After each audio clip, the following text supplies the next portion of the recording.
Marshall Peak, Kabanata 4069. Dumarating na. Naglakas loob ka bang takutin ako? Tinitigan ni Kun siya si Lin Feng ng malamig. Ang kanyang mga mata ay puno ng layuning pumatay. Tumibok ang puso ni Lin Feng, ngunit sinubukan niyang magmukhang walang takot. Pagkaraan ng mahabang panahon, malamig na ungol ni Kun siya. Sige, pumayag ako. Ngumiti siya ng malamig. Kapag nahanap ko na ang batang nagnakaw ng Moon Essence, kakainin mo na kita. Hindi napigilan ni Lin Feng na mapabuntong hininga. Kailangan niyang ipaalam kay Yang Kai sa lalong madaling panahon. Kung hindi, kapag dumating si Kun siya, wala na silang lakas para lumaban. Sa kasamaang palad, napakalakas ni Kun siya, paano siya magkakaroon ng pagkakataong magpadala ng mensahe. Sa kabutihang palad, hindi niya alam kung nasaan si Yang Kai ngayon, at saan siya pupunta pagkatapos tumakas mula sa siklan. Maaari niyang ipagpaliban si Kun siya ng ilang sandali at pagkatapos ay kumilos ayon sa sitwasyon. Nang sabihin ito ni Lin Feng kay Kun siya, kumunot ang noo ni Kun siya. Naisip niya na malamang matagal nang magkakilala sina Lin Feng at Yang Kai. Sinong mag-aakala na magiging ganito ang sitwasyon? Pagkaraan ng ilang sandali ay nag-isip si Kun siya. Ang lakas ng binatang iyon ay pambihira, at tiyak na sikat siya. Dapat kang bumaba at maghanap ng mapagtatanungan tungkol sa kanya. Hindi napigilan ni Lin Feng na matawa. Napakalaki ng Great Void Realm, at milyon-milyong mga cultivator ang nakakalat sa lahat ng dako. Sino ang makakaalam ng pangalan ni Yang Kai? Gayunpaman, dahil humiling si Kun siya, hindi makatanggi si Lin Feng, kaya nagtanong lang siya at lumipad pababa, sumisigaw ng malakas. May narinig na ba sa inyo tungkol kay Yang Kai? Nasaan siya ngayon?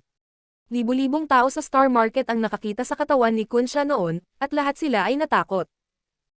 Nang makita nilang bumaba si Lin Feng at nagtanong, hindi nila alam kung ano ang relasyon nila ni Kun siya. Walang sumagot. Sa kabilang banda, malamig na ngumuso si Kun siya. Iniunat niya ang kanyang kamay at hinawakan ang isang binata sa Star City. Sa sobrang takot ng binata ay namutla ang mukha. Siya ay natakot at sinabi, "Huwag mo akong patayin, huwag mo akong patayin." Lumapit si Kun siya sa kanya at sumigaw. "Kilala mo ba si Yang Kai?" Sigaw ng binata. "Hindi ko siya kilala. Hindi ko pa siya nakita." Sinungaling. Malamig na ungol ni Kun siya. Nung narinig mo ang pangalang ito, bumilis ang tibok ng puso mo. Kilala mo siya. Maglakas loob ka bang magsinungaling sa harap ko, hindi kita mapapatawad. Ibinuka niya ang kanyang bibig at pinasok ang binata sa kanyang bibig, napalunok siya ng buo. Kun siya, maglakas loob ka bang sirain ang iyong pangako? Galit na galit si Lin Feng. Ipinangako sa kanya ni Kun siya na hindi siya kakain ng tao, at ngayon ay isiniksik niya ang isa sa kanyang tiyan. Mahinahong sinabi ni Kun siya. Naglakas loob siyang magsinungaling sa akin, parurusahan ko siya. Pagkasabi nito, inabot niya at hinawakan ang isa pang matandang lalaki, tinanong ang parehong tanong, "Kilala mo ba si Yang Kai?" "Ako." Natakot ang matanda at nauutol. Dapat nakita mo ang nangyayari sa mga nagsisinungaling. Ngayon pa lang, bumilis din ang tibok ng puso mo. Ngumisi si Kun siya. "Kilala ko siya. Kasama ko. Kasama ko siya." Shashing. Nagtaas ng kilay ang Kun Shark. Nagmamadaling sinabi ni Tanda, pinatay niya ang libu-libong mga tao ng Thunderlight Sect at nilipol pa ang Star Market ng Sword Pavilion. Mahigit 100,000 tao ang namatay sa kanyang mga kamay. Isa siyang killing star. Mabuti, maliit na bata. Gusto kita. Ha ha ha ha. Kumislap ang mga mata ni Kun siya. Pinatay niya ang libu-libong tao mula sa Leiguang, winasak si Janj, at pumatay ng 100,000 tao. Napatulala si Lin Feng. Totoo ba iyon? Hindi tama iyon. Ngunit ang matandang iyon ay hindi nang ahas na magsinungaling sa harap ni Kun siya. May kinakabahan na nagsabi, "Totoo, nakita ko siyang pumatay ng libu-libong tao mula kay Leiguang. Pumatay din siya ng libu-libong tao mula sa Janj." Lumingon si Lin Feng at nagtanong, "Nakita mo rin siya?" Umiling ang taong iyon at sinabing, "Hindi ko siya nakita, ngunit narinig ko na ibinalik niya ang 10,000 walang laman na singsing sa espasyo mula sa Janj. Kung hindi siya nakapatay ng napakaraming tao, paano siya nakakuha ng napakaraming walang laman na space ring?" Ang mga talukap ni Lin Feng ay patuloy na kumikibot. 10,000 walang laman na space ring sa kalawakan ang ibig sabihin ng libu-libong buhay. Ngunit si Lin Feng ay nakipag-ugnayan kay Yang Kai sa loob ng ilang araw. Hindi siya mukhang mamamatay tao. Higit pa rito, talagang hindi niya inaasahan na pagkatapos ng casual na pagtatanong tungkol sa kuta ng human race na ito, na mayroon lamang ilang libong tao, makakahanap talaga siya ng balita tungkol kay Yang Kai. Sikat ba talaga ang lalaking iyon? Si Lin Feng ay naglalakbay sa lahat ng oras, kaya wala siyang masyadong alam tungkol sa lugar na ito. Kung hindi, alam niya kung nasaan si Yang Kai. Ang nagsalita at ang dalawang nahuli ni Kunsha ay orihinal na mga alagad ng Crimson Star. Dati, isang alon ng mga disipulo mula sa Crimson Star ang tumakas, at ang dalawang ito ay bahagi ng grupong nakatakas. Pumunta sila rito para magkaroon ng kawalang galang na pag-iral, ngunit hindi nila inaasahan na madadamay sila ni Yang Kai. Tuwang-tuwa si Kunsha. Akala niya ay mabuting tao si Yang Kai. Tumawa siya ng malakas at sinabing, "Matanda, alam mo ba kung saan nakatira si Yang Kai?" Nagmamadaling sinabi ng matanda, isa siya sa mga opisyal ng Chixing. Siya ay nasa kanilang kuta. "Dalhin mo ako doon," sabi ni Kunsha. Hindi naglakas loob na sumuwi ang matanda. Dali-dali niyang pinangunahan ang daan. Sinundan siya ni Kunsha na nakasabit ang mga kamay sa likod niya. Dali-dali siyang sinundan ni Linfang. Pagkaraan ng ilang sandali, kumunot ang noo ni Kunsha at sinabing, "Masyado kang mabagal. Gaano katagal? Matanda, ituro mo sa akin ang daan." Habang nagsasalita siya, hinawakan niya ang dalawa sa bawat kamay, at ang kanyang anyo ay naging isang stream ng liwanag, na wala sa bilis ng kidlat. Sa loob ng butas ng puno, inayos ni Yang Kai ang kanyang paghinga saglit at mas bumuti ang pakiramdam. Noon lang niya na-activate ang Empty Spirit Bead at bumalik sa kanyang mansyon. Sa pagkakataong ito, nakapasok na siya sa Holy Land of the Sea Clan at nakaakit ng isang Divine Spirit. Hindi ito biro, hindi niya alam kung gagantay ang Divine Spirit. Pagkatapos ng lahat, ninakaw niya ang Holy Spirit ng Sea Clan. Kung talagang hinabol siya ng Divine Spirit, hindi makakalaban ang Star City. Ang tanging pag-asa niya ngayon ay si Little Fatty Shuzin. Kinailangan niyang magmadaling bumalik at mag-set up ng Great Deployment Spell. Paulit-ulit na hinimok ni Yang Kai si Shuzin. Hindi nakaimik si Shuzin. Wala siyang maginhawang paraan tulad ni Yang Kai. Hindi siya makapaglakbay sa kalawakan. Hindi niya alam kung nasaan siya ngayon. Kung gusto niyang bumalik sa Chixing City, aabutin siya ng hindi bababa sa 1 o 2 buwan. Makalipas ang isang araw, walang tugon mula sa panig ni Shuzin. Si Yang Kai ay nababalisa. Akala niya ay naiinis si Shuzin sa kanya at sinubukan siyang pakalmayan, ngunit hindi na niya ito makontak muli. Agad na napagtanto ni Yang Kai na maaaring may nangyari kay Shuzin na pumihil sa kanya na makipag-ugnayan sa kanya. Naduraj ang puso ni Yang Kai habang palihim niyang iniisip kung si Little Fatty ay nahuli ni Kunsha. Kung iyon ang kaso, malamang napatay na si Little Fatty. Tulala na naglalakad palabas ng kanyang silid, sinalubong si Yang Kai ng isang mainit at mabangong katawan. Hindi niya namamalayan na ainal-alayan siya at tumangala, nagtatakang nagtanong. "Ikaw ay?" Ang nasa harap niya ay isang batang babae na may magagandang katangian at magandang figure. Habang nakatayo ito sa harapan niya, isang kakaibang halimuyak ang umagos sa kanyang ilong. Ang batang babae na ito ay napakaganda, ang kanyang mukha ay maislan at maganda, ngunit ang kanyang pares ng mga mata ay may kakayahang maakit ang kaluluwa ng isang tao. Nang magtama ang kanilang 4 na mata, bumilis ang tibok ng puso ni Yang Kai. Sa pagmamasid, nakita niyang kasing linaw ng tubig ang mga mata nito, na parabang lahat ng nakita niya ngayon ay isang ilusyon. Ang susi ay hindi pa niya nakita ang batang babaeng ito. "Siya ang aking bagong lingkod. Ano, interesado ka ba sa kanya? Kung oo, kunin mo siya." Ang boses ni Yuhi ay galing sa likod niya. Lumingon sa likod si Yang Kai at alam niyang medyo nag-aalala pa rin siya kay Luzo, kaya tumawa siya at sinabing, "Bakit bigla mong naisip ang kumuha ng isang tao?" Ngumuso si Yuhi. "Ang young lady na ito ay masyadong tamad na pagsilbihan ka, hindi ba ako maaaring kumuha ng ilang mga tao upang pagsilbihan ka?" Sige, tumanggo si Yang Kai. "Gawin mo ang gusto mo." Nakita sila ng batang babae sa tabi nilang nagtatalo, ngunit hindi siya natakot at pasimpleng tumingin sa paligid na may interes. Pinandilatan siya ni Yuhi at sinabing, "Bakit hindi ka pa nagtatrabaho? Anong tinitingin-tingin mo?" Hindi siya pinansin ng batang babae at tinitigan lang si Yang Kai nang hindi kumukurap, dahan-dahang naglakad, lumilingon sa bawat 3 hakbang na may ngiti sa kanyang mukha. Ang mukha ni Yuhi ay kasing itim ng ilalim ng isang kaldero habang nagmumura siya sa kanyang puso. "Munting wench, itataboy kita pagbalik ko." Si Yang Kai ay tumingin sa likod ng batang babae nang may pagkalito, naramdaman na ang ngiti ng batang babae ay may malalim na kahulugan, ngunit sa kanyang pangunawa, walang kakaiba sa batang babae, kaya medyo naguguluhan siya. "Gusto mo bang hukayin ang mga eyeballs mo at idikit sa katawan niya?" Nilinggan ni Yuhi ang kanyang ulo at nakita si Yang Kai na tulala, ang kanyang ilong ay halos baluktot sa galit. Napabuntong hininga si Yang Kai. "Yuhi, natatakot akong nasangkot ako sa malaking problema sa pagkakataong ito." "Sinong babae ang sinaktan mo sa pagkakataong ito?" Sumulyap sa kanya si Yuhi. "At saka, hindi ka ba lumabas kasama ang maliit na mataba na iyon?" Bakit ka bumalik mag-isa? Nasaan sila? Ikinaway ni Yang Kai ang kanyang kamay at sinabing, naghiwalay kami, nagpunta ako sa ibang bansa kasama nila at nag-provoke ng si Ray's Divine Spirit. Anong nangyari? Nagbago ang ekspresyon ni Yuhi. Anong uri ng Divine Spirit ang pinukaw mo? Sa pagsasalita tungkol sa negosyo, wala na siyang mood na magselos at sa halip ay nagsimulang mag-alala kay Yang Kai. Sasabihin na sana ni Yang Kai kay Yuhi ang tungkol sa engkwentro niya sa pagkakataong ito nang biglang nagbago ang ekspresyon ng mukha niya at lumingon siya sa isang tiyak na direksyon, at napabulalas. Napakabilis niyang naabutan. Kasabay nito, napalingon din ang dalagang humakbang sa kabilang koridor at tumingin sa direksyon na iyon. Kunsha, anong ginagawa niya dito? Gusto ba niyang agawin ang mga tao sa reyna na ito? Napakamatapang. Yun na ka siya. Ano ang ibig mong sabihin na naabot niya? Walang oras si Yang Kai para magpaliwanag ng sobra at nagmamadaling sinabi.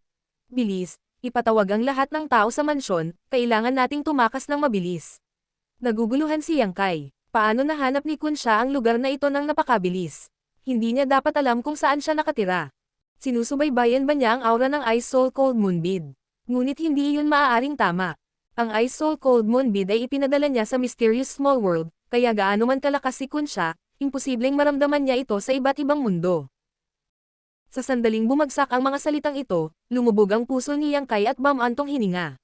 Huli na. Sa sandaling ito, biglang lumitaw ang isang stream ng liwanag sa itaas ng Star City. Huminto ito at ipinakita ang mukha ni Kunsha. Sa bawat kamay niya ay isang tao. Tiningnan sila ni Yang Kai at napagtantong isa sa kanila ay si Lin Fang, ang isa ay isang matandang hindi niya kilala. Nahuli si Lin Fang. Normal lang iyon. Sa isla, gustong kunin ni Yang Kai ang lahat, ngunit gusto ni Lin Fang na tumakas ng mag-isa, kaya hindi siya sumama sa kanya. Sa harap ng isang Divine Spirit, paano makakatakas ang isang cultivator mula sa Emperor Realm? Ilang sandali lang bago nahuli si Lin Fang. Hindi pa nakita ni Yang Kai ang matanda, kaya hindi niya alam kung bakit siya banihag ni Kunsha. Martial Peak, Kabanata 4070. Heavenly Moon Demon Spider. Hindi sila nakatakas. Naduraj ang puso ni Yang Kai. Hindi niya akalain na maaabutan siya ni Kunsha ng ganoon kabilis. Napakahirap tumakas ngayon. Nakita na ni Yang Kai kung gaano kalakas si Kunsha noong nasa karagatan siya. Alam niya na si Kunsha ay makakalusot sa kalawakan. Nang dumating si Kunsha, napuno ng hangin ang kanyang chi at binalot ang Star City. Daan-daang libong tao ang naramdaman na parang isang bundok ang idiniin pababa sa kanila. Hindi sila makahinga at namutla ang kanilang mga mukha. Si Chen Tianfei ay lumipad palabas ng mansyon at sumigaw sa takot. Atake ng kaaway. Atake ng kaaway. I activate ang formation. Kumalat ang mga dagandong habang na-activate ang deployment spell ng Star City. Mabilis na lumawak ang Star City, kaya napalakas ang deployment spell. Ang mga ilaw ay pumutok sa kalangitan at naging kurtina ng liwanag na bumabalot sa buong lungsod. Ibinaba ni Kunsha ang kanyang ulo at malamig na ngumiti. Sa tingin mo mapipigilan mo ako sa isang kurtina lang ng liwanag. Nananaginip ka. Ibinuka nito ang dagwang bibig at kumagat. Sa isang tunog ng pag-crack, isang malaking butas ang lumitaw sa protection na hanay ng Star City. Ilang beses pang kumagat ang Conshark, at nasira ang array sa isang iglap. Si Chen Tianfei, nakakatahimik lang, ay nahulog sa kanyang puwitan. Marahas na nanginginig ang kanyang taba. Sa kabilang banda, ang mga ekspresyon ng lahat ng nakakita sa eksenang ito ay naging madilim. Paanong hindi nila malalaman na ang Kunsha ay napakabigat na hindi magagapi? Sino siya? Paano siya naging napakalakas? Nakipaglaban si Yang Kai sa Leiguang Sect at sa libu-libong tao mula sa Janj. Tumawa ang Kunsha at inilagay si Lin Fang at ang matanda sa kanyang bibig. Namilog ang mata ng matanda at nawalan ng malay. Galit na galit si Lin Fang. Kunsha, anong ginagawa mo? Mabangis na ngumiti si Kunsha. Siyempre kakainin kita. Dahil nandito ako, wala ka ng silbi. Pagkatapos, inilagay niya si Lin Fang sa kanyang bibig at nilunok siya, ngunit ang kanyang tiyan ay patuloy na namamaga. Lumalaban si Lin Fang. Sinampal ni Kunsha ang kanyang tiyan at nawala ang pamamaga. Nagulat ang lahat nang makita nila iyon. Hindi pa sila nakakita ng ganoong kalupit na bagay. Nakain ng buhay si Kunsha. Ito ay lampas sa kanilang imahinasyon. Yang Kai, nasaan ka? Lumabas ka at tingnan mo ako. Maharlik ang umungal si Kunsha habang inis kanya ang buong lungsod. Shua, shua, shua. Ang mga pares ng mata ay lumingon sa direksyon ng tirahan ni Yang Kai. Maraming tao ang nagmura ng malakas. Ang mamamatay tao na bituin na ito ay talagang walang silbi. Saan niya ginawa ang nakakatakot na pag-giral? Sinundan ni Kunsha ang kanilang mga tingin at hindi nagtagal ay nakita niya si Yang Kai na nakatayo sa mansyon na may time na ekspresyon. Agad siyang ngumisi at sinabing, nakita.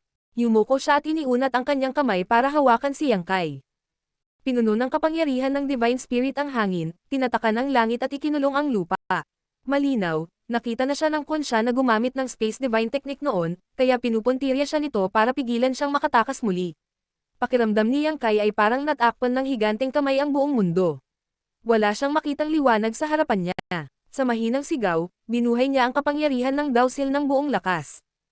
Isang bilog na araw ang tumalon mula sa kanyang likuran at dahan-daang bumangon. Golden Crow Casting Sun.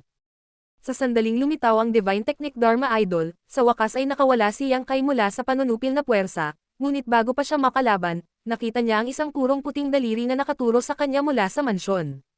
Tahimik, nabangga ang daliri sa palad ng Kunsha. Napaatras ang Kunsha, agad na nasira ang kanyang kapangyarihan. Nagulat si Kunsha. Ibinaba niya ang ulo at napatitig ang mga mata sa isang dalaga. Hindi maiwasang mapapikit ang mga mata niya habang nagtatanong. Bakit ka nandito? Humajijik ang dalaga. Gusto ko ring itanong, bakit ka pumunta dito sa halip na gumawa ng gulo sa dagat? Natigilan si Yang Kai. Nilinggan niya ang kanyang ulo at nakita niya na sa hindi kalayuan, si Yuhi's new maidservant ay nasa likod niya, nakatayo doon na may ngiti sa kanyang mukha habang nakatingala sa Kunsha. Medyo natulala din si Yuhi habang nakatingin sa kawalan.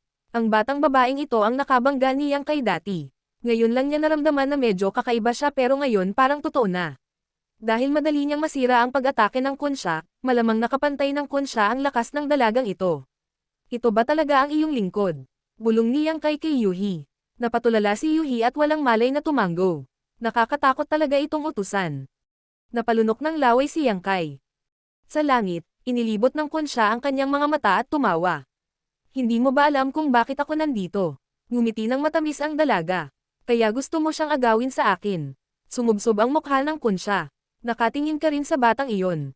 Nakatingin ako sa kanya ilang taon na ang nakakaraan. Kunsha, huli ka na.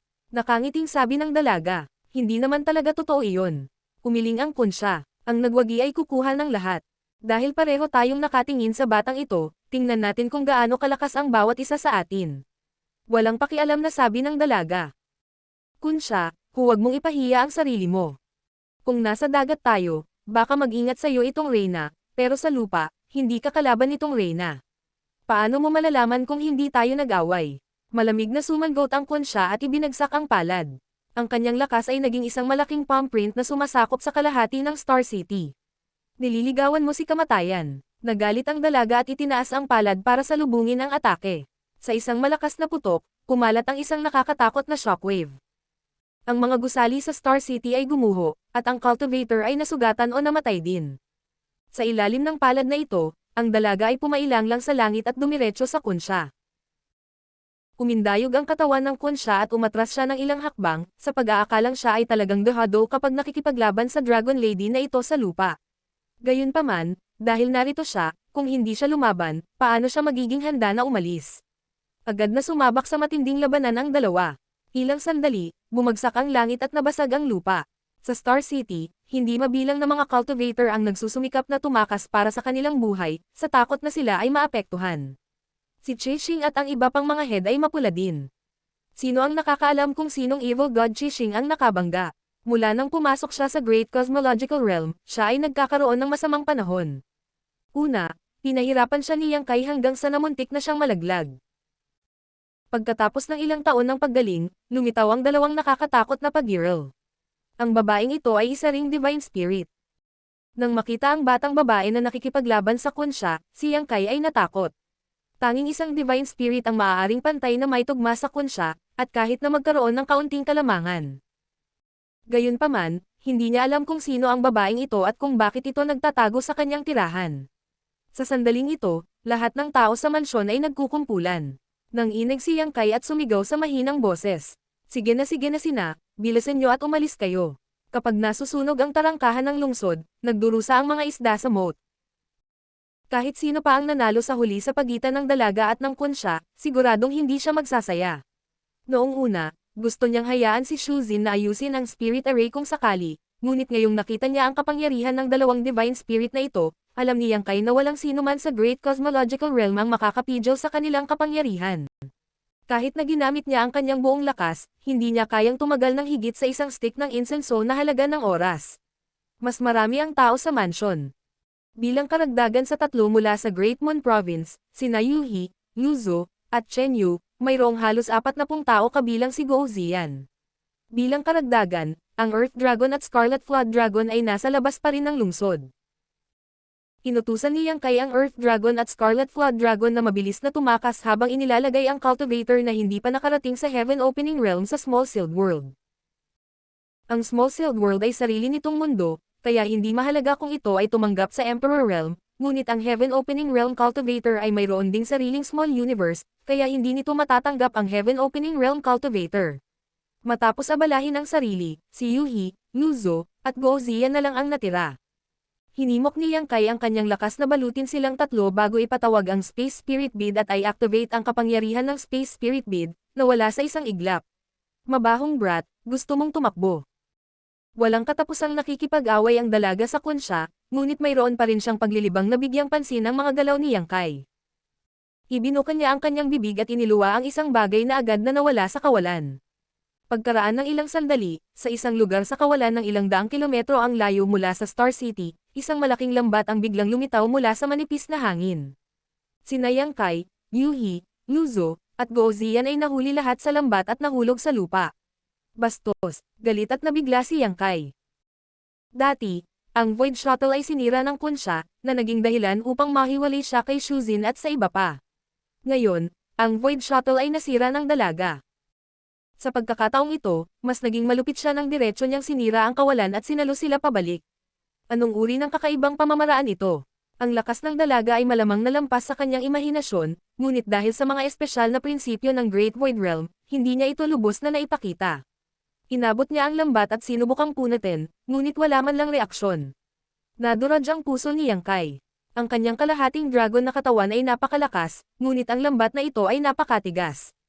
Hindi lang iyon, napakalagkit din ito. Hindi niya ito maalis sa sandaling hinawakan niya ito. Sa isang pag-iisip, lumitaw ang Golden Crow through fire at sinunog ang lambat, ngunit hindi ito masunog. Anong klaseng lambat ta? Bulalas ni Yuhi. Nahihirapan din siya, ngunit wala siyang magawa. Sa halip, habang nagpupumiglas siya, mas lalong humihigpit ang lambat. Mukhang sapot ng gagamba, kumunat ang noo ni Luzo. Sapot, bumilis ang tibok ng puso ni Yang Kai habang nakatingin siya sa larangan ng digmaan. Nang tumingin siya, nakita niya ang katawan ni Kunsha na umindayog at nagbagong anyo sa kanyang true body na 1,000 talampakan ang haba. Lumingon din ang dalaga, at isang nakakatakot na halimaw na kasing laki ng lungsod ang lumitaw sa harap ng mga mata ni Yang Kai. Isa itong napakalaking gagamba na may 8 paa, pilak na katawan, at may marka ng crescent moon sa likod nito. Heavenly Moon Demon Spider. Bulalas ni Yang Kai habang tinitigan niya ito ng masama. Hindi napigilan ni Luzo na takpan ang kanyang mapupulang labi, at sumuko rin si Yuhi sa pagpupumiglas, isang mapait na ekspresyon sa kanyang mukha.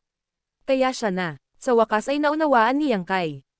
Hindi katakatakang sinabi ng dalaga na nagustuhan niya ito ilang taon na ang nakararaan. Ang kanyang pinagmulan ay nasa Star Market ng Sword Pavilion. Sa Star Market ng Sword Pavilion, noong iniimbestigahan ni Yang Kai ang bangkay ng Pavilion Master ng Sword Pavilion, natuklasan niya ang marka ng Heavenly Moon Demon Spider sa kanyang dibdib. Sa oras na iyon, ang marka ay pumutok, na naging anyo ng Heavenly Moon Demon Spider at pumupuno sa isip ni Yang Kai, ngunit kailangan niyang umasa sa kapangyarihan ng Divine Dragon para masira ito. Sa oras na iyon, naramdaman ni Yang Kai ang isang pares ng mga mata na nakatingin sa kanya. Ngayong naisip niya ito, malamang na naramdaman ito ng Heavenly Moon Demon Spider nang masira niya ang marka. Pagkatapos, pinadala nito si Headmantes para hulihin siya, ngunit sa huli, si Headmantes ang napatay niya. Inakala ni Yang Kai na tapos na ang bagay na ito, ngunit sinong mag-aakala na pagkatapos ng mahigit 2 taon, matutugunan niya ang totoong deal. Ngunit ang ikinagulat ni Yang Kai ay dahil mula nang matagpuan siya ng Heavenly Moon Demon Spider, bakit hindi siya nito inatake? Sa halip, nagtago ito sa kanyang mansyon. Ano ang gusto nito?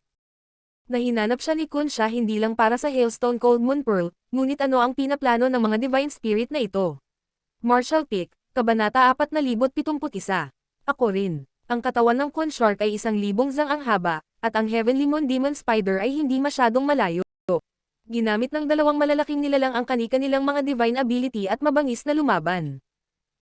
Ang lupa ay nabasag, ang kawalan ay nanginig, at ang spiritual energy ng mundo sa loob ng radius ng 10,000 li ay naging lubhang magulo. Ang lakas ng dalawang divine spirit ay magkatulad, at pareho silang nanirahan sa great cosmological boundary, kaya dapat ay lumaban sila sa isa't isa ng higit sa isang beses. Kilalang kilala nila ang isa't isa, at ang kanilang mga galaw ng pagpatay ay patuloy na ginagamit, na naging dahilan upang ang lahat ay manginig sa takot. Gayunpaman, pagkatapos manood ng ilang sandali, natuklasan niyang kay na ang Kun Shark ay hindi katugma sa Heavenly Moon Demon Spider. Tulad ng sinabi ng Heavenly Moon Demon Spider dati, ang Kun Shark ay isang divine spirit na ipinanganak sa dagat. Kung nasa dagat sila, baka hindi siya kalaban, pero sa lupa, mas malakas siya. Ang sutla ng gagamba ay tinatakan ang mundo at unti-unting hinabi sa isang lambat. Kahit nasa lakas ng Kun Shark, hindi ito makatakas, at kapag nabuo ang lambat, ang Kun Shark ay ganap na matatalo. Halatang napagtanto din ito ng Kunsha. Ipinilig nito ang ulo, ibinuka ang dagwang bibig, at kumagat sa mahinang lugar. Kinagat nito ang 10,000 mga sinulid ng gagamba doon at nagbalik sa anyo ng tao. Nagmamadali itong lumabas sa puwang at mabilis na tumakas. Isang boses ang nagmula sa malayo. Zujiayan, nanalo ka ngayon, pero huwag kang maging kampante. Tingnan natin kung sino ang huling tumawa sa Spirit Seizing Battle. Nang makita siyang umalis, hindi siya napigilan ng Heavenly Moon Demon Spider. Ang higanting katawan ng gagamba nito ay pumihit at nag-transform pabalik sa inosenteng dalagita, tumingin-tingin sa paligid habang nasa likod ang kanyang mga kamay. Ilang daang kilometro ang layo, sa sapot ng gagamba, si Yang Kai at ang iba pa ay nakatatakot na nanood. Ang kapangyarihan ng labanan ng dalawang divine spirit ay lampas sa imahinasyon. Kahit sa Great Cosmological Realm, nagawa nilang magpakita ng kapangyarihan na nalampasan ang Heaven Opening Realm.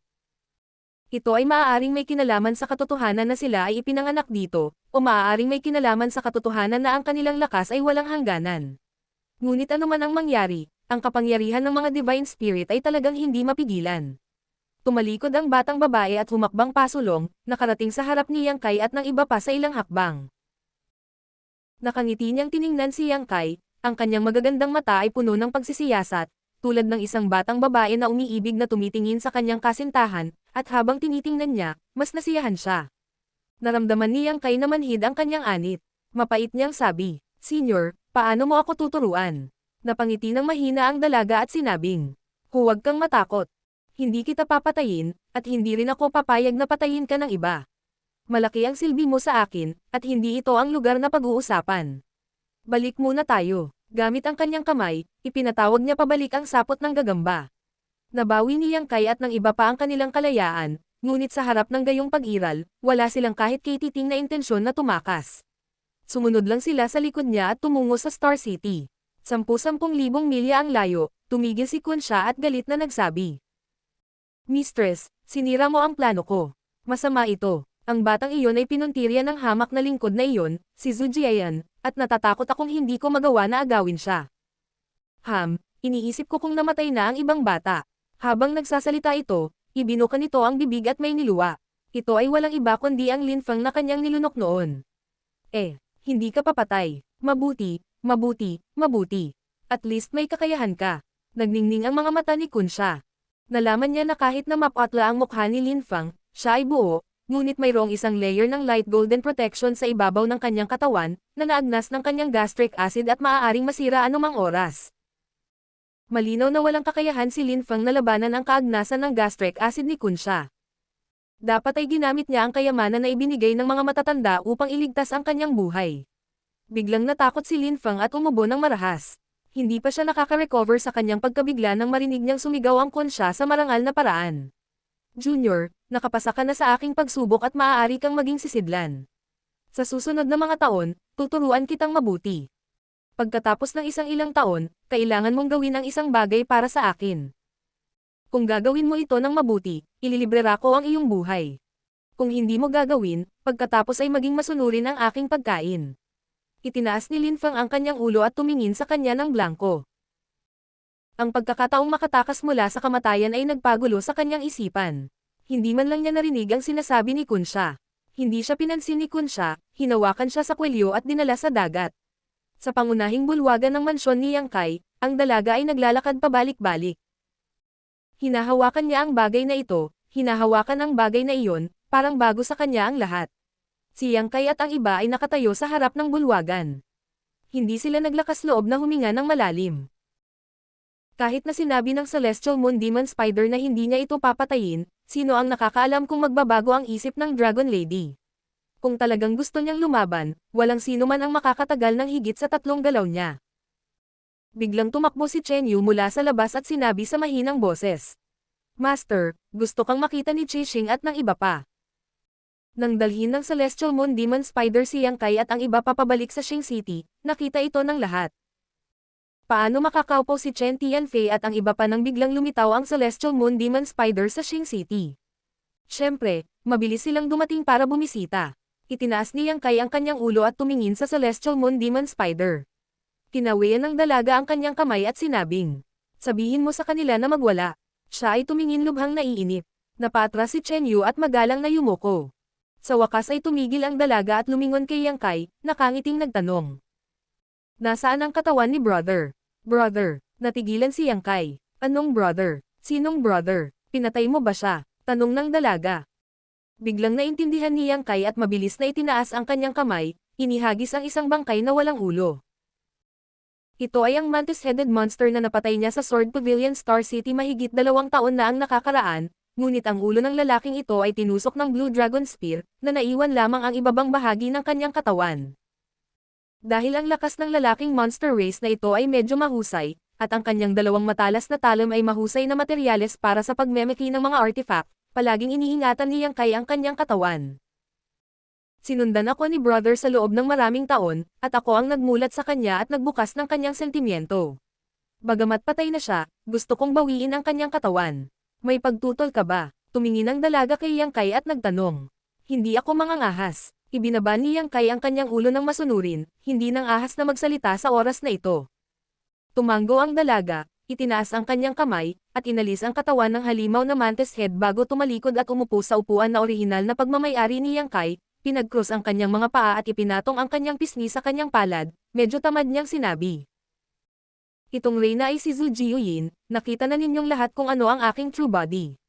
Pagbati, Senior Zhu, mabilis na sumaludaw si Yang Kai habang commandant kay Lu Zhu, Yu He, at sa iba pa. Iniisip sa sarili. Ang babaeng ito ba ay isang Heavenly Moon Demon Spider, kaya ang kanyang apelyido ay Zhu. Humajijik ang dalaga habang nakatitig kay Yang Kai at sinabing.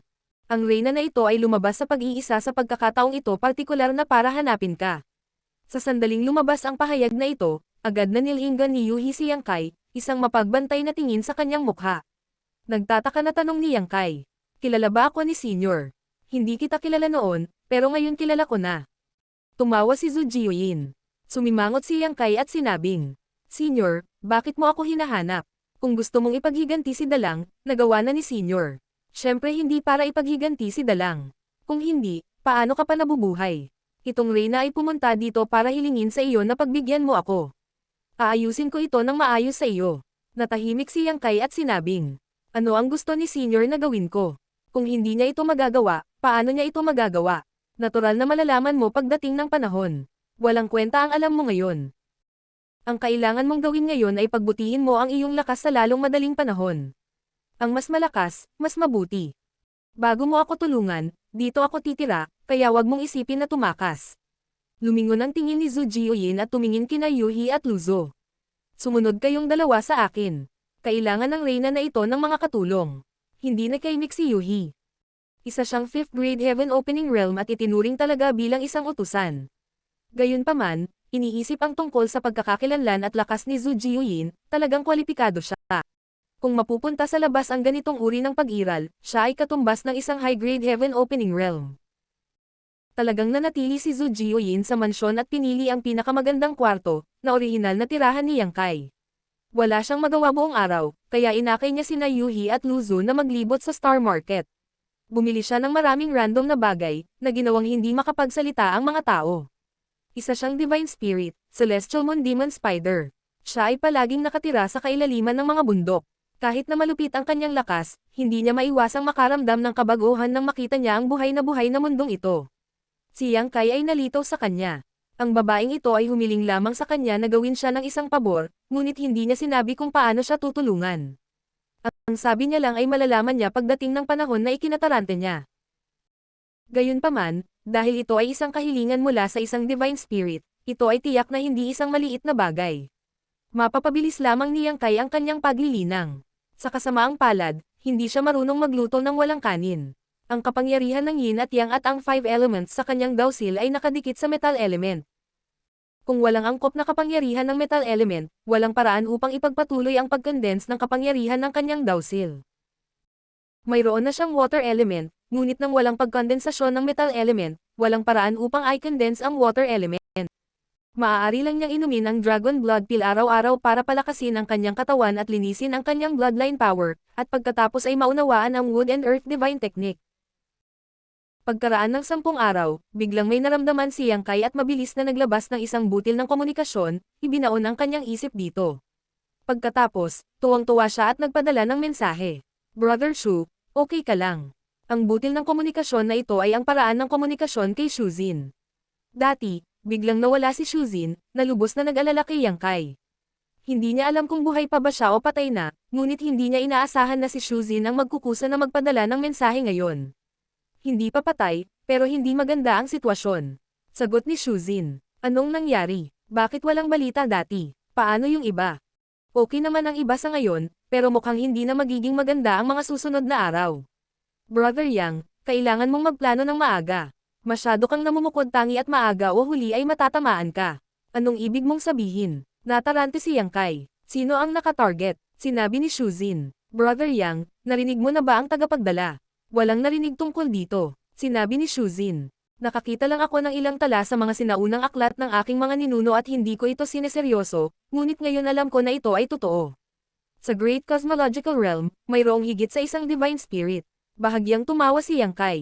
Alam ko ito. Nagulat si Shuzin. Paano mo nalaman? May nakatagpo ka ba? Sinabi ni Yang Kai na masakit ang ulo. Hindi lang isa ang nakatagpo ko, mayroon na sa aking tirahan ngayon. Matagal na hindi sumagot si Shuzin, at naisip ni Yang Kai na may nangyari na naman sa kanya, kaya nagpadala siya ng ilang mensahe. Sumagot si Shuzin. Brother Yang, ikaw talaga ang pinupuntirya. Kung ganoon, mas madali para sa akin na ipaliwanag ito sa iyo. Hiniling ba sa iyo ng Divine Spirit na nasa iyong panig na bigyan siya ng pabor? Nagulat si Yang Kai. Paano nalaman ito ni Brother Shu? Hindi alam ni Shuzin kung matatawa o maiiyak. Dahil pareho sa akin, nasa iisang bangka talaga tayo. Marshall Peak, Kabanata 4072. Mga lihim ng Great Ruins. Ikaw rin. Nagulat si Yang Kai. Nahuli ka rin ng Divine Spirits. Ang Divine Spirits na bumihag sa akin ay tinatawag na Zuyan, at ang lakas nito ay pambihira. Sinong Divine Spirits ang nakakuha sa iyo? Bumulong si Yang Kai. Heavenly Moon Demon Spider. Pagkatapos ng isang simpleng palitan, nalaman ni Yang Kai na si Shuzin ay na-teleport sa isang hindi kilalang lugar pagkatapos na mawalay sa kanya. Bilang resulta, nakasalubong niya si Zoyan sa pagbabalik at aksidenteng nahuli. Natarante si Yang Kai. Ano ang gusto ng mga Divine Spirits na ito? Sinabi lang ng Heavenly Moon Demon Spider na gusto niyang tulungan ko siya sa isang bagay, ngunit nang magtanong ulit ako, wala siyang sinabi. Isa pa, ano ang mayroon sa may dala sa iyo na nabanggit mo kanina? Ha, mabigat na antong hininga si Shuzin. Ito ang dahilan kung bakit nagpadala ako sa iyo ng mensahe. Ang Great Cosmological Realm ay sinaunang, at mayroong hindi mabilang na mga Divine Spirits na naninirahan dito. Gayunpaman, ang mga Divine Spirits na ito ay ipinanganak dito, lumaki dito, at limitado dito. Sa Great Cosmological Realm, gaano man sila kalakas, mahirap para sa kanila na ganap na ipakita ang kanilang lakas. Tumanggo si Yang Kai nang marinig niya ito. Ang mga batas ng langit at lupa sa Great Cosmological Realm ay talagang kakaiba. Dati niyang inakala na ang Great Cosmological Realms Small Universe World ay tinatakan ng Great Cosmological Realms Fog, na naging dahilan upang hindi maipakita ng Heaven Opening Realm Cultivators ang kanilang lakas, ngunit ngayon ay tila hindi ito ang nangyari. Maging ang mga Divine Spirits na iyon ay pinaghigpitan sa pagpapakita ng kanilang lakas, higit pa sa isang low o mid-grade Heaven Opening Realm Cultivator. Kahit na sina Zujian at Kun siya ay mahigpit na naglalaban noon, malayo sila sa pagpapakita ng lakas na dapat taglayin ng Divine Spirits. Sa Divine Spirits list, ito man ay ang Heavenly Moon Demon Spider o Kun siya, ang kanilang ranggo ay maihahambing kay Miemeng, ngunit gaano kakilakilabot ang kapangyarihan ni Miemeng. Ang kapangyarihang ipinakita ni Zhu Jiayan at Kun Sha ay bahagi lamang ng lakas nito, na nagbibigay sa mga tao ng pakiramdam na hindi nila naaayon sa kanilang pangalan. Ito dapat ang pagsugpo sa mga batas ng langit at lupa sa Great Cosmological Realm, at hindi dahil lamang sa hamog ng Great Cosmological Realm. Ang Divine Sense ni Shuzin ay lumabas sa communication bead at ipinadala ang kanyang mensahe. Ang mga Divine Spirit na ito ay katumbas ng pamumuhay sa isang malaking hola. Brother Yang, kung ikaw sila, gagawin mo ba ito? Nang inig ang puso ni Yang Kai, at pagkatapos mag-isip ng mabuti, time niyang sinabi. Siyempre gusto kong tumalon palabas ng hola na ito. Ang makapangyarihang mga figure ay tiyak na ayaw tanggapin ang kasalukuyang sitwasyon at tiyak na mag-iisip ng mga paraan upang baguhin ito, at ang pinakamaginhawang paraan ay ang umalis sa Great Cosmological Realm. Tama, ganun din ang iniisip ng mga Divine Spirit. Nais din nilang tumalon mula sa kulungang ito, kumawala sa pagsupil ng Great Cosmological Realm, at ibalik ang lahat ng kanilang lakas. Ngunit sila ay mga nabubuhay na nilalang ng mundong ito. Paano madali bang makalaya? Kaugnay ba ito sa tagapagdala na binanggit mo kanina? Tanong ni Yang Kai. Oo, sumagot si Shuzin. Ang mga Divine Spirit ay hindi makakaalis sa Great Cosmological Realm ng mag-isa. Makakahanap lang sila ng maghahatid sa kanila palabas, at ang taong iyon ay ang tagapagdala na hinahanap nila. Naghahanap ng maglalabas sa kanila. Bumilis ang tibok ng puso ni Yang Kai. Maaari bang mailabas ang mga Divine Spirit ng lugar na ito? Kung ganoon nga ang kaso, hindi kaya magiging kayamanan ang kanyang Six Directions Wish Pouch. Nang siya ay aalis na, maaari niyang ilagay si Zhu Jiayan sa bag. Maaari mo silang ilabas, ngunit isa-isa lang. At kailangan mo ng ilang espesyal na pagkakataon. Tila alam ni Shuzin kung ano ang iniisip ni Yang Kai. Alam ko na si Brother Yang ay may kayamanan na maaaring maglaman ng mga buhay na bagay, ngunit ang bagay na iyon ay walang silbi.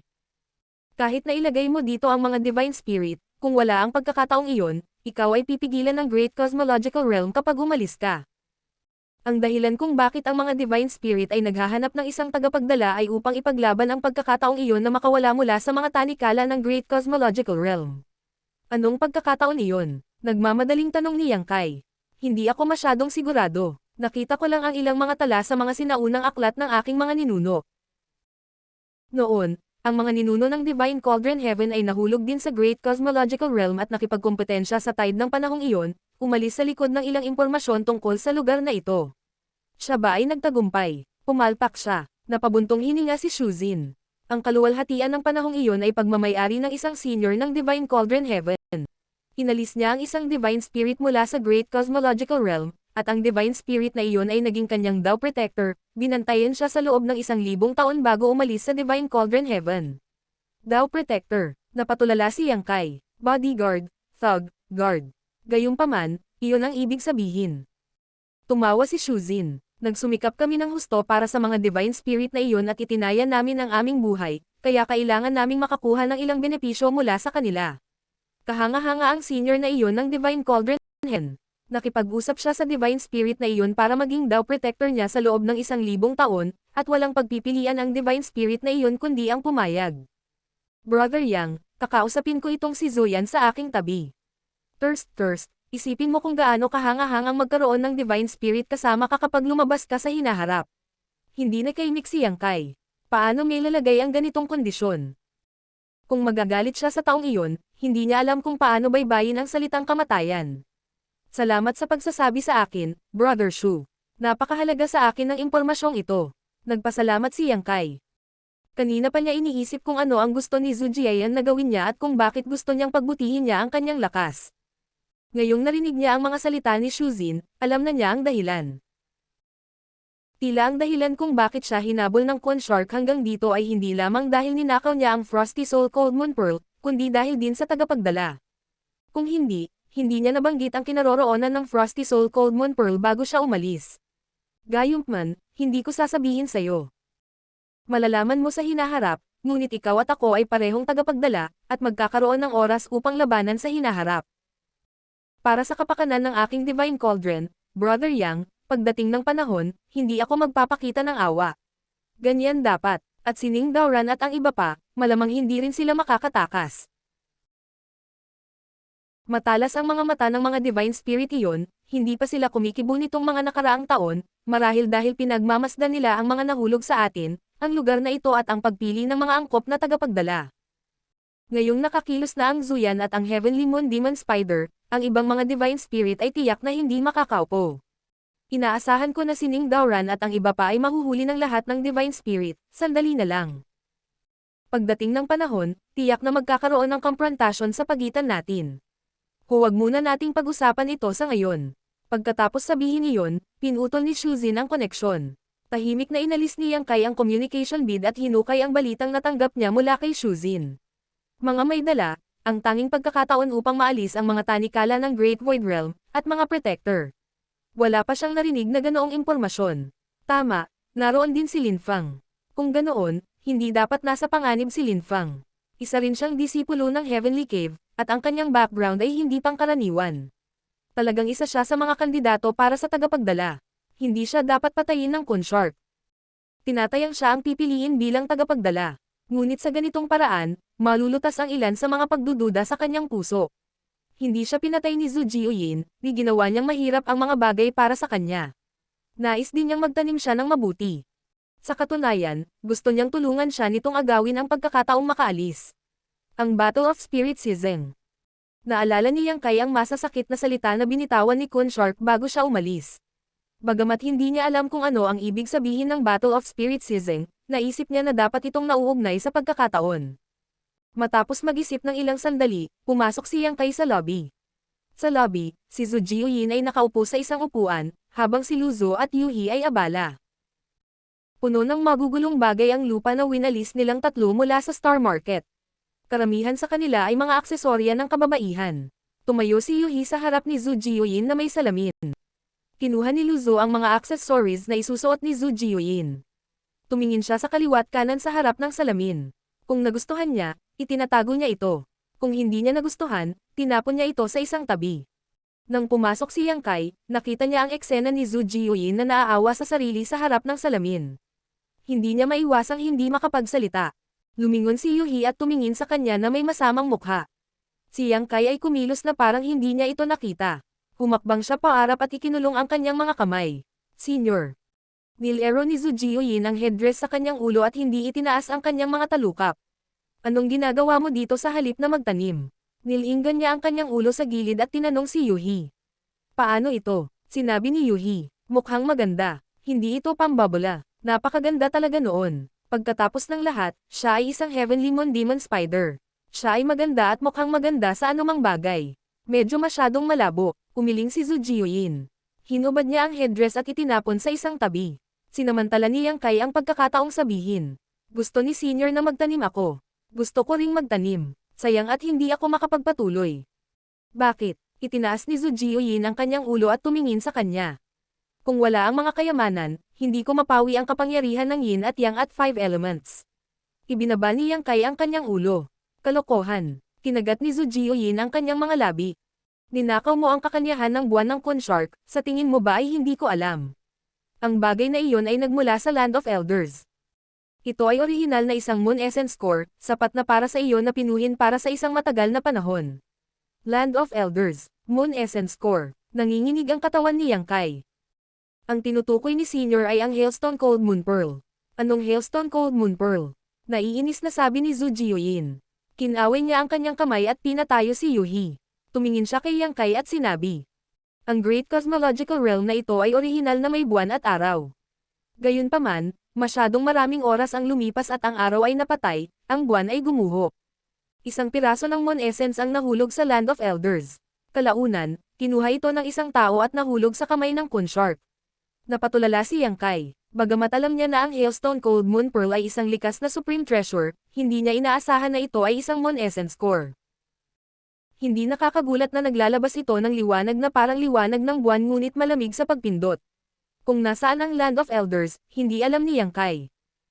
Gayunpaman, dapat itong maging isang lihim na lugar sa Great Cosmological Realm. Matapos pakalmayan ang kanyang isipan at pigilan ang labis na kaligayahan sa kanyang puso, sinabi ni Yang Kai. Hindi mangyayari iyon.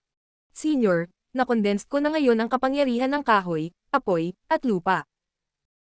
Susunod, kailangan kong paikliin ang kapangyarihan ng metal element, at pagkatapos ay ang kapangyarihan ng water element. Ang kakanyahan ng buwan ay dapat na ang kapangyarihan ng water element. Kulang pa ako ng angkop na metal element treasure. Kung wala ang metal element, wala akong magagawa kahit na nasa akin ang water element. Anong ibig mong sabihin? Nakangiting tumingin sa kanya si Zhu Jiuyin. Mas mabuti kung ang senior ay mabibigyan ako ng gantimpala ng isang metal element treasure. Ang senior ay nasa Great Cosmological Realm sa mahabang panahon. Ang Great Cosmological Realm ay mayaman sa mga kayamanan, kaya dapat ay mayroon kang maraming mga kayamanan ng metal element. Kaya nandito ka para sa mga benepisyo. Ngumiti si Zhu Jiuyin at ipinatong ang kanyang pisngi sa kanyang kamay. Tinatamad niyang tiningnan si Yang Kai at sinabing, "Okay, sabihin mo sa akin, anong kayamanan ang gusto mo?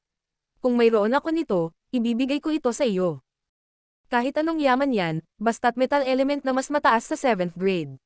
Hindi mataas ang request ni Junior. Pinunasan ni Yang Kai ang kanyang mga kamay at ngumiti ng papuri. Biglang nagdilim ang mukha ni Zhu Jiuyin. Hindi mataas ang kahilingan. Anumang bagay na mas mataas sa 7th grade. Nang makita ito, bumilis ang tibok ng puso ni Yang Kai. Sobra ba ang kahilingang ito? Inipon niya ang kanyang lakas ng loob at tumango.